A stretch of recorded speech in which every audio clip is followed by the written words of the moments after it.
तो दोस्तों सीजन 4 की शुरुआत होती है डॉक्टर बर्नर के साथ, जिनकी लैब में बहुत सारे 11 जैसे बच्चे हैं। तभी डॉक्टर बर्नर एक बच्चे के साथ एक्सपेरिमेंट कर रहे होते हैं कि वो बच्चा बाहर कुछ देखकर डर जाता है। तभी वो बाहर जाकर चेक करते हैं। वो देखते हैं कि हर तरफ लाशों का ढेर पड़ा हुआ और वहाँ पर सिर्फ 11 बची हुई थी। तभी सीन शिफ्ट होता है प्रेजेंट में, जहाँ 11 विल की फैमिली के साथ कैलिफोर्निया में जा चुकी है। वहाँ उसने न्यू स्कूल ज्वाइन किया है, पर वहाँ 11 से कोई दोस्ती नहीं करता क्योंकि सब उसे अजीब समझते हैं और उसको एंजेला नाम की एक लड़की काफी ज्यादा बुली भी करती है। तभी 11 अपनी पावर का यूज करने लगती है, लेकिन पिछले ही सीजन में हमने देखा था कि उसकी पावर जा चुकी थी और उसका मजाक बन जाता है। और यहाँ डस्टिन और सुजी एक साथ हैं और वो हैकिंग से डस्टिन के मार्क्स इंप्रूव कर रही है। स्टीव और रॉबिन अभी भी एक साथ जॉब करते हैं और रॉबिन को एक लड़की पसंद है, लेकिन अभी वो डाउट में है। जोनाथन आजकल वीड फूक रहा है और उसका एक न्यू दोस्त भी बना है जिसका नाम है आर्गे। माइक और डस्टिन मिलते हैं एडी से, जो कि उनका सीनियर है और D&D क्लब का लीडर है। ये दोनों भी इसका क्लब ज्वाइन कर लेते हैं जिसका नाम होता है हेलफायर। और लूक ने बास्केटबॉल ज्वाइन कर लिया है और मैक्स और लूक का ब्रेकअप हो गया है क्योंकि मैक्स अपने भाई की डेथ के बाद काफी ज्यादा परेशान रहने लग गई है। और यहाँ एंट्री होती है एक न्यू कैरेक्टर की जिसका नाम है जेसन और ये बास्केटबॉल टीम का कैप्टन है और उसको लीडर बनने का बहुत शौक है और उसकी एक चीयर लीडर गर्लफ्रेंड भी है। लूक की फुटबॉल टीम में सिलेक्शन हो जाती है। उनको D&D के लिए एक प्लेयर कम हो जाता है। वो बहुत सारे बच्चों से पूछते हैं लेकिन सभी ना कर देते हैं। फिर आखिर में वो लूक की सिस्टर एरिका को ले आते हैं और वो एक सॉलिड एंट्री मारती है और सबकी बोलती बंद कर देती है। वहीं जॉइस को एक रशियन से पार्सल आता। वो मर्री को कॉल करती है। वो कहता है कि वो उसको डिस्ट्रॉय कर दे,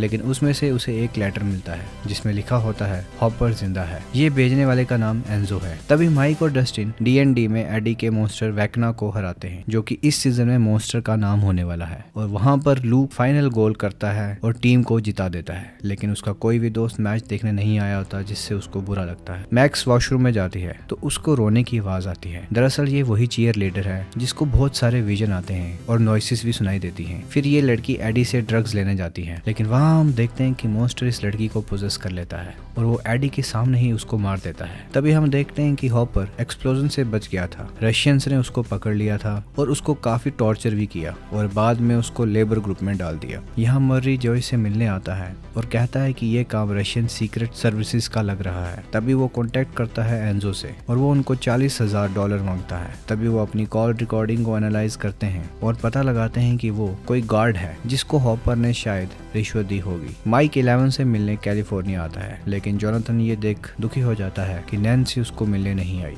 11 माइक को झूठ बोलती है कि वो काफी पॉपुलर है, लेकिन माइक उसको रोकने लगता है तो 11 उसको चुप करवा देती है। तभी एंजेला उनके सामने आ जाती है और वो 11 को काफी ज्यादा बुली करने लगती है, जिस वजह से 11 गुस्सा हो जाती है और एंजेला का मुंह तोड़ दे। तभी हम देखते हैं कि पुलिस को चीयर लीडर की बॉडी मिलती है, वो भी एडी के घर से, और वो अब फरार है। मैक्स डस्टिन को बताती है कि उसने उन दोनों को एक साथ जाते देखा था, लेकिन डस्टिन ये मानने से मना कर देता है कि एडी किसी को मार सकता है। तभी इन्वेस्टिगेशन शुरू होती है। नैन्सी भी अपने फ्रेंड के साथ वहीं आती है और उसके फ्रेंड को भी वही अजीब से विजन आ रहे होते हैं। हेनरी पॉवल, जो हॉपर के अंडर डिप्यूटी था, अब वो इंचार्ज हो गया है। वो जेसन को बताता है कि उसकी गर्लफ्रेंड की डेथ हो गई है और वो काफी टूट जाता है। इतने में डस्टिन और ग्रुप एडी को ढूंढ लेता है और वो काफी ज्यादा डरा हुआ होता है और तभी उसको अपसाइड डाउन के बारे में बताया जाता है और मॉन्स्टर का नाम वो वैकना रखते हैं। नैन्सी एडी के अंकल के पास इन्वेस्टिगेट करती है और तभी उसके फ्रेंड को भी अपसाइड डाउन दिखने लगता है और उसकी बॉडी भी हवा में चली जाती है और वो भी मर जाता है। तभी आर्मी जनरल डॉक्टर से मिलने आता है और उन्हें लग रहा है कि शायद 11 इन सब के पीछे है। तभी सबका रीयूनियन होता है मोरी से। अब जॉइस और मोरी दोनों अलास्का निकल जाते हैं। तभी 11 को पुलिस अरेस्ट कर लेती है एंजेला पर असॉल्ट के लिए और रास्ते में डॉक्टर ओवन उससे मिलते हैं और हॉकिंस के मर्डर के बारे में उसे बताते हैं और उसको कहते हैं कि उनके पास एक आइडिया है जिससे उसकी पावर वापस आ जाएंगी। माइक और जोनाथन के पास एजेंट आते हैं और 11 का लेटर देते हैं। इतने में जेसन अपने ग्रुप को लेकर एडी को ढूंढने निकलता है। दरअसल उन्हें लग रहा है कि एडी ने उसकी गर्लफ्रेंड की बलि दे दी है क्योंकि वो D&D क्लब चलाता है, क्योंकि उस समय D&D प्लेयर्स को शैतान को मानने वाला मानते थे। तभी नैन्सी लाइब्रेरी में जाती है। उसे पता चलता है कि क्रील फैमिली को मार दिया गया था और सारा इल्जाम विक्टर क्रील पर आया था और उसके अकॉर्डिंग किसी डीमन ने उनको मारा था। तभी मैक्स अपने काउंसलर के पास गई होती है और वहाँ से वो की चुरा कर निकल आती है और जब वो फाइल चेक करते हैं तो पता चलता है कि जिन भी बच्चों का मर्डर हुआ था उन सबको बुरे सपने आ रहे थे और वो सब डिप्रेशन में थे और उनका नोज ब्लीड भी हो रहा था और यही सब मैक्स के साथ भी हो रहा है। दरअसल वेकना उन्हीं को टारगेट कर रहा था जिनके पास्ट में कुछ हुआ हो और जो मेंटली काफी वीक हो। अब मैक्स को भी उन्हीं कैरेक्टर्स की तरह विजन्स आने लगते हैं, जैसे एक बड़ी सी वॉल क्लॉक, मतलब कि अब मैक्स अगला टारगेट है। और इधर एंजो हॉपर को भगाने का प्लान बनाता है और जॉयस और मोरी यूरी से मिलते हैं जो एंजो का पार्टनर है और जो उन्हें निकालने में हेल्प करेगा, लेकिन वो उनकी कॉफी में बेहोशी की दवा मिला देता है और उन्हें बेहोश कर देता है और एंजो को बताता है कि वो पैसे लेके फरार हो जाएंगे। तभी हॉपर भागने में सक्सेसफुल हो जाता है, लेकिन वो कुछ दूर जाते ही फिर से पकड़ा जाता है और एंजो के बारे में भी रशियंस को पता लग जाता है। तभी जोनाथन और माइक वहां से निकलने का प्लान बनाते हैं। तभी उन पर अटैक हो जाता है, लेकिन वो आर्गेल की हेल्प से बच निकल जाते हैं। इधर नैन्सी और रॉबिन विक्टर से मिलने हॉस्पिटल जाते हैं और वो देखते हैं कि विक्टर की आंखें नहीं हैं और वो उन्हें बताता है कि जब वो न्यू घर में शिफ्ट हुआ था तब उनके साथ वहाँ अजीब अजीब चीजें हो रही थी और एक रात जब उनकी फैमिली डिनर कर रही थी तो सारी फैमिली की डेथ हो गई। वो बच के निकल गया क्योंकि उसने एक एंजल की वॉइस को फॉलो किया था। तभी मैक्स डरी हुई है कि अब वेकना उसे मार देगा, इसलिए वो फ्रेंड्स और फैमिली को लेटर लिखती है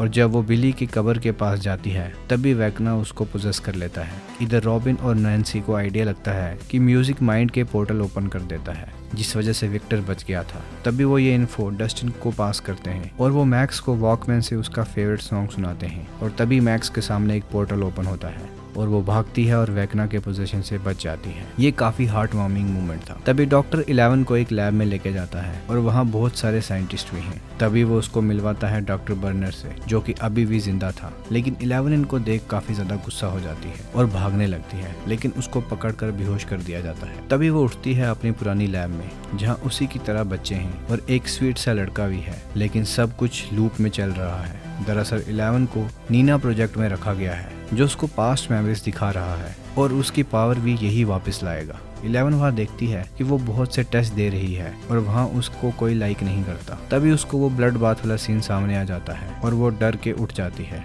लेकिन डॉक्टर बर्नर को देख गुस्सा होती है और उसको फिर से मार के भागने लगती है। लेकिन तभी गार्ड्स उसको पकड़ लेते हैं, लेकिन इस बार 11 उनको पटक देती है। तभी उसको पता चलता है कि उसकी पावर्स वापस आ रही हैं और वो डॉक्टर बर्नर के साथ एक्सपेरिमेंट के लिए मान जाती है। यहाँ डॉक्टर ओवन की एजेंट की डेथ हो जाती है जो माइक और विल को प्रोटेक्ट करने गया था। वो उनको एक नंबर देता है, लेकिन वो एक मॉडेम से कनेक्ट होता है जिसको ओपन करने के लिए हैकर चाहिए। तभी उनको डस्टिन की गर्लफ्रेंड सूजी याद आती है और वो उसके पास जाते हैं। तभी यूरी जॉयस और मोरी को भी रशिया लेके जा रहा है और वो दोनों उसका प्लान क्रैश करवा देते हैं। इतने में सारे पहुंचते हैं विक्टर के घर, जो काफी ज्यादा डरावना है और अपसाइड डाउन की वाइब्स दे रहा है। तभी जेसन एंड ग्रुप एडी को ढूंढ लेते हैं। वो वहां से भागने लगता है, लेकिन वो उसको तैर कर पकड़ने लगते हैं। उसी वक्त जेसन का एक फ्रेंड वेकना के पोजीशन में आ जाता है और वो उसको भी मार देता है, लेकिन अभी भी जेसन को लग रहा है इस सब के पीछे एडी ही है और वो कोई डॉग पावर्स यूज कर रहा है। तभी 11 देखती है वो स्वीट सा लड़का उसको हेल्प कर रहा है उसकी पावर्स को एम्पलीफाई करने में और तभी वो कुछ गेम्स खेलते हैं जिसमें 11 जीत जाती है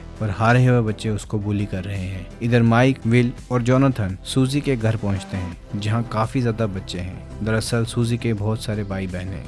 वो 11 की लोकेशन को पता लगाने में हेल्प करती है और यहाँ हॉपर और एंजो जेल में हैं और उनको लजीज खाना खिलाने ले जा रहे हैं ताकि वो अच्छे से खा पी के मोटे हो सकें और डेमोगॉर्गन का खाना बन सकें। तभी खाना खाने के बाद एंजो और हॉपर लड़ने लगते हैं, जिस वजह से उनको वापस जेल में डाल दिया जाता है। लेकिन उस फाइट के दौरान वो एक लाइटर चुरा लेते हैं जिससे वो डेमोगॉर्गन को मारेंगे। और यहाँ यूरी, जॉयस और मोरे रशिया पहुंच चुके हैं और मोरे यूरी बनकर जेल जाने वाला है हॉपर को छुड़ाने के लिए। तभी जेसन टाउन को बताता है कि एडी डेविल को वर्शिप करता है और उसके सामने उसने उसके एक फ्रेंड को मार डाला है। अब सारे टाउन वाले उसको ढूंढने लगते हैं। एडी ग्रुप को कांटेक्ट करता है और उसके पास जाने के वक्त डस्टिन और स्टीव आर्ग्यू करते हैं कि लोकेशन गलत है। उनके मिलने के बाद डस्टिन को पता लगता है कि कंपास गलत डायरेक्शन बता रही है, जरूर आसपास कोई अपसाइड डाउन का गेट है। तभी वो लेक में जाते हैं जहाँ स्टीव लेक के अंदर जाकर देखता है कि वहाँ एक गेट है। वो उनको ऊपर आकर बताता है, लेकिन तभी उसको कोई चीज नीचे खींच ले जाती है और वो अपसाइड डाउन पहुंच जाता है और उसको वो क्रिएचर मारने ही वाला होता है कि एडी, नैन्सी और रॉबिन वहाँ आ जाते हैं और उसको बचा लेते हैं। लेकिन वहाँ और बहुत सारे क्रिएचर आ जाते हैं जिस वजह से उन्हें दूर भागना पड़ा और मोरे सक्सेसफुली प्रिजन के अंदर चला चला जाता है और जनरल से भी मिलता है। वो उसको फाइट देखने के लिए इनवाइट करता है। तभी मिलिट्री वाले डॉक्टर ओवन के एजेंट को टॉर्चर करके 11 की लोकेशन का पता कर लेते हैं। डस्टिन लूक और मैक्स को घर ले जाता है और पूछताछ की जाती है, लेकिन वो कुछ नहीं बताते। डस्टिन, लूक और एरिका थ्योरी बनाते हैं कि वेक्ना हर विक्टिम के पास एक गेट बनाता है। तभी नैन्सी, रॉबिन वेपन ढूंढने निकलते हैं, लेकिन उनके घर कुछ नहीं होता क्योंकि वहाँ पर टाइम काफी पीछे चल रहा होता है। स्टीव को वहाँ डस्टिन की आवाज आती है और वो लाइट के सहारे कम्युनिकेशन करते हैं। यहाँ 11 को पता लगता है कि डॉक्टर बर्नर ने स्वीट गाय को भी पनिश किया है उसकी हेल्प करने के लिए, और नंबर 2 को भी पनिश किया है 11 को बुली करने के लिए। यहाँ स्वीट गाय 11 को वार्न करता है कि बाकी सारे लोग उसको मार देंगे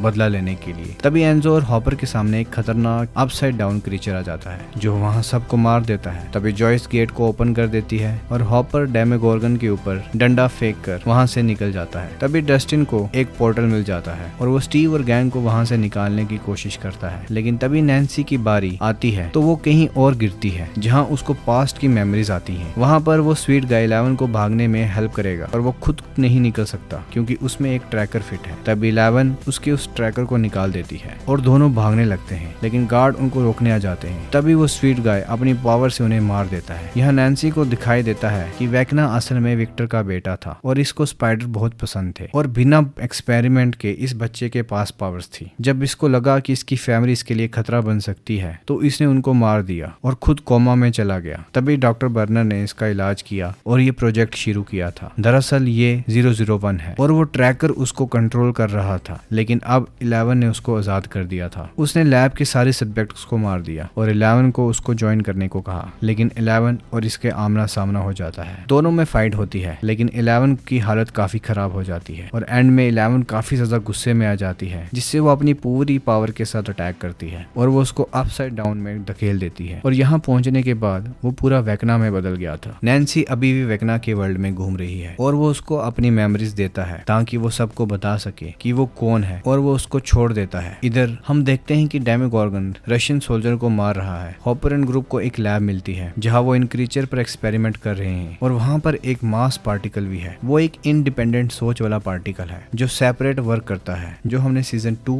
और 3 में देखा था। तब वो वहाँ से निकल जाते हैं। इधर माइक और जोनाथन 11 के पास जा रहे होते हैं कि तभी डॉक्टर बर्नर 11 को बताते हैं कि उन्हें 001 को रोकना होगा, नहीं तो वो सब तबाह कर देगा। और यहाँ नैन्सी भी उनको स्टोरी सुनाती है। तभी डस्टिन प्लान बनाता है कि जब वेक्ना अटैक करता होगा तो वो भी 11 की तरह कमजोर हो जाता होगा, तब हम उसके ऊपर अटैक करेंगे। उनको एक डिस्ट्रैक्शन चाहिए, एक बेट और एक अटैकिंग टीम जो सीधा अटैक करे। ये सब 11 भी देख रही होती है अपनी पावर से और डिसाइड करती है कि वो भी उनकी हेल्प करेगी, लेकिन डॉक्टर बर्नर उसको मना करते हैं क्योंकि वो अभी इतनी पावरफुल नहीं है। डॉक्टर ओवन उसे कहते हैं कि वो जैसा चाहे वैसा कर सकती है क्योंकि वो किसी प्रिजन में कैद नहीं है। यहाँ पर सारे प्रिपरेशन शुरू करते हैं। मैक्स बताती है कि वो अपने माइंड को काबू कर लेगी और हैप्पी मोमेंट्स के बारे में सोचेगी। तभी वो वेपन लेने जाते हैं और वहाँ जेसन भी मिलता है जो थोड़ा अभी हिल चुका है। तभी सारे अब मिशन पर निकल जाते हैं और यहाँ जोनाथन एंड गैंग अभी तक 11 तक नहीं पहुंची। उनके पास प्रॉपर कोऑर्डिनेट्स भी हैं, लेकिन वहाँ पर कुछ भी नहीं था। तभी उन्हें मिलिट्री ट्रक के टायर ट्रैक मिलते हैं। वो उनको फॉलो करते हैं और यहाँ 11 फाइट के लिए जा रही होती है, लेकिन डॉक्टर बर्नर उसे रोक लेते हैं क्योंकि उन्हें लग रहा होता है कि ये एक सुसाइड है। और जैसे ही वो जाने लगती है तो वो उसको इंजेक्शन लगा देते हैं और 11 उसको पावर के साथ फेंकती है। तब तक मिलिट्री 11 को मारने के लिए उनके बेस पर पहुंच चुकी है। डॉक्टर बर्नर 11 को सेफली निकालने के लिए ट्राई करते हैं। दरअसल डॉक्टर बर्नर एक अच्छे इंसान होते हैं। उन्होंने अपने सब्जेक्ट्स के बारे में हमेशा फिक्र की होती है, लेकिन मिलिट्री वाले उनको शूट कर देते हैं। 11 को भी वो शूट करने ही लगे होते हैं कि वो चॉपर को गिरा देती है। अभी 11 को वो कॉलर भी लगा होता है जिससे वो पावर यूज नहीं कर सकती, लेकिन लास्ट मोमेंट पर डॉक्टर बर्नर उसको अनलॉक कर देते हैं। तभी वहाँ पर माइक एंड ग्रुप भी पहुंच जाता है और डॉक्टर बर्नर की डेथ हो जाती है। यहाँ हॉकिंस में मिशन शुरू हो गया है और ग्रुप डिफरेंट पार्ट में डिवाइड हो चुका है। लूक, एरिका और मैक्स उस भूतिया घर में जाते हैं as a bait. Eddie, Dustin bats को डिस्ट्रैक्ट करेंगे। नैन्सी, स्टीव और रॉबिन वेक्ना पर अटैक करेंगे। 11 अभी रास्ते में होती है और उसको हॉकिंस के लिए कोई फ्लाइट नहीं मिल रही, इसलिए वो डिसाइड करती है कि 11 यहीं से उनकी हेल्प करेगी अपनी पावर के साथ। बस उसको पानी और बहुत सारा नमक चाहिए और ये अब आर्गेल प्रोवाइड करेगा अपने रेस्टोरेंट से। तभी हॉपर की बात किसी लेडी से होती है। डॉक्टर ओवन के बदले वो बताती है कि वो एक सीक्रेट लोकेशन पर है और वो उनसे कॉन्टेक्ट नहीं कर सकती। हॉपर डिसाइड करता है कि कि वो वापस प्रिजन में जाएगा और उस लैब में उस मास पार्टिकल को खत्म करेगा ताकि मॉन्स्टर की पावर कम हो जाए। तभी 11 टैंक में जाती है और मैक्स के पास पावर से पहुंच जाती है और मैक्स को वेकना पोजेस कर लेता है। तभी एरिका अपसाइड डाउन में सिग्नल देती है। एडी और डस्टिन बैट्स को डिस्ट्रैक्ट करने लगते हैं और ये एक खतरनाक परफॉर्मेंस देते हैं। रशिया में टीम वापस लैब पहुंच गई है लेकिन वहाँ कोई भी जिंदा नहीं है और वहाँ पर सारे डैमेज ऑर्गन जिंदा हो गए हैं। तभी जेसन एंड ग्रुप मैक्स के पास पहुंच जाते हैं और वो एरिका और लूक को पकड़ लेते हैं। हॉपर डिसाइड करता है कि वो बेट बनेगा और मूरे फ्लेम थ्रोर से उनको जला देगा। डस्टिन और एडी भी फंस गए हैं। तभी एडी बाइक लेकर उनको डिस्ट्रैक्ट करने लगता है और यहाँ जेसन और लूक की फाइट में वॉकमैन टूट जाता है और अब मैक्स को अच्छी मेमोरी सोचनी होगी, लेकिन फिर भी वेकना उसको पकड़ लेता है। तभी 11 पीछे से आ जाती है और वेकना को पीछे फेंक देती है। तभी दोनों में माइंड बैटल लगती है लेकिन वेकना ज्यादा पावरफुल निकलता है और वो उसको अपनी स्टोरी भी बताता है कि कैसे जब उसने उसको फेंक दिया था यहाँ कुछ मॉन्स्टर घूम रहे थे और फिर उस डार्क मैटर को उसने अपने कंट्रोल में ले लिया और अपसाइड डाउन उसके कंट्रोल में आ गया और अब वो पूरे वर्ल्ड को डिस्ट्रॉय कर देगा। यहाँ पर हमारे सारे दोस्त फंसे हुए हैं। 11 भी बेबस है, एडी को भी बैट्स ने पकड़ लिया है और हॉपर भी मॉन्स्टर के काबू में आ चुका है। तभी 11 अपनी गुस्से से अपने आप को छुड़ा लेती है और मुर्रे फ्लेम थ्रोवर से उन मॉन्स्टर्स को जला देता है, जिस वजह से जोनाथन एंड गैंग फ्री हो जाती है और वो मोलोटॉव लेके मॉन्स्टर के ऊपर फेंक देते हैं, जो सीन काफी ज्यादा रिलैक्सिंग होता है। इधर हम देखते हैं कि एडी बैट्स के कारण काफी ज्यादा इंजर्ड हो चुका है और अब वो मरने की हालत पे है। तभी वो डस्टिन को हेल फायर ग्रुप के बारे में बताता है कि कैसे उसके सारे दोस्त आउटकास्ट हैं और उनका ख्याल रखे और एडी की डेथ हो जाती है। ये सीन काफी हार्ट ब्रेकिंग होता है। इतने में हम देखते हैं कि मैक्स को वेकना ने काफी ज्यादा चोट पहुंचा दी होती है, उसकी हड्डियां तोड़ दी होती हैं, उसको अंधा कर दिया होता है और ऑलमोस्ट वो मर चुकी होती है। लेकिन तभी 11 अपनी पावर से उसको काफी ज्यादा रिकवर कर देती है। लेकिन इन सब के बीच हॉकिंस शहर भी काफी ज्यादा डिस्ट्रॉय हो जाता है। बहुत सारे गेट ओपन हो जाते हैं जिसके कारण एक बहुत ही बड़ा अर्थक्वेक आता है और काफी लोग इसमें मारे भी जाते हैं। तभी हम देखते हैं कि 11 हॉकिन विजिट करती है, जहाँ पे वो देख रही है लोग सारे भाग रहे हैं और वो मैक्स से मिलने जाती है। ये भी सीन काफी इमोशनल होता है। 11 अपनी पावर से मैक्स का माइंड चेक करती है लेकिन वो किसी को कुछ नहीं बताती। यहाँ पर डस्टिन एडी के अंकल के पास जाता है और उन्हें बताता है कि वो एक हीरो की मौत मरा है। तभी सारे 11 के पुराने कैबिन में जाते हैं और उसको रेनोवेट करते हैं। तभी हम देखते हैं कि 11 जब मैक्स का माइंड देख रही थी उधर उसे कोई भी नहीं मिलता, मतलब मैक्स ब्रेन डेड है। तभी वो ये सब सोच सैड हो ही रही होती है कि उसके सामने हॉपर आ जाता है और वो काफी ज्यादा खुश होती है। यहाँ पर विल माइक को बता रहा होता है कि कैसे उसे अभी भी वेकना फील हो रहा है, यानी कुछ ना कुछ गड़बड़ है। तभी सारे हॉपर से मिलते हैं और जॉयस भी अपने बच्चों से मिलती है। इतने में हम देखते हैं कि आसमान से ऐश गिर रही है। तभी सभी जाकर देखते हैं कि हॉकिंस पूरा जल रहा है और पूरा अपसाइड डाउन जैसा लग रहा है और यहाँ पर हमारा सीजन खत्म हो जाता है। तो दोस्तों कैसा लगा आपको ये सीजन? इसके फाइनल सीजन जल्द ही अपलोड होने वाला है। तब तक चैनल को लाइक करें, सब्सक्राइब करें। मैं मिलता हूँ आपको अगले सीजन के साथ जल्द ही। तब तक के लिए अलविदा।